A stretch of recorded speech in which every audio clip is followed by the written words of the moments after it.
Ramai orang ingat hari ni nak jadi dealer PUBG Gold susah. Sebenarnya tuan-puan ada banyak syarat nak jadi dealer PUBG Gold. Tapi tak susah pun kalau tuan-puan ada impian yang besar.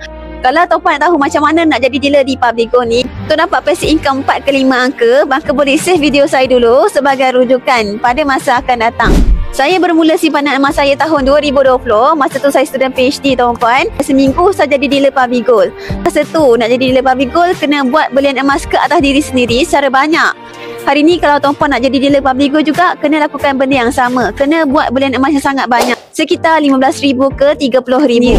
Kenapa PUBG Gold buat macam tu? Supaya bila tuan-puan nak ajak orang simpan emas, tuan-puan pun ada emas sendiri. Yang kedua, tuan-puan kena join training PLT dan juga NDO yang disediakan oleh G100 Network. Di mana tuan-puan nak bimbing orang untuk simpan emas, tuan-puan sendiri kena jadi dealer yang terlatih dan bertanggungjawab. Yang ketiga, tuan-puan kena lulus assessment yang telah disediakan oleh G100 Network. Maka tuan-puan kena lulus sekitar 90 gram ke atas. Yang terakhir, tuan-puan kena beli wildcard 0.5 gram. Dan tuan-puan akan dapat voucher RM300. Itu sahaja syarat-syarat yang dikenakan kepada tuan-puan kalau nak jadi dealer PUBG Gold. Sangat-sangat mudah kan? Tapi tuan-puan kena tahu, kalau tuan-puan dapatkan passive income yang sangat banyak dengan PUBG Gold ni, tuan-puan kena rajin belajar, obses belajar dan juga rajin menyebarkan ilmu macam saya buat sekarang ni.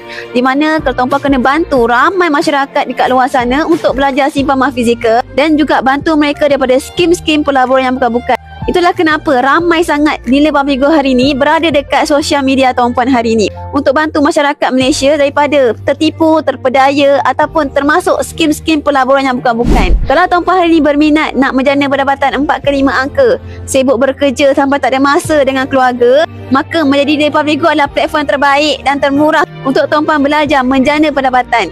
Nak saya bantu tuan-puan? Jom isi buram dekat bawah ni ataupun rujuk pin video saya. Dan saya akan bantu tuan-puan sebaik-baiknya.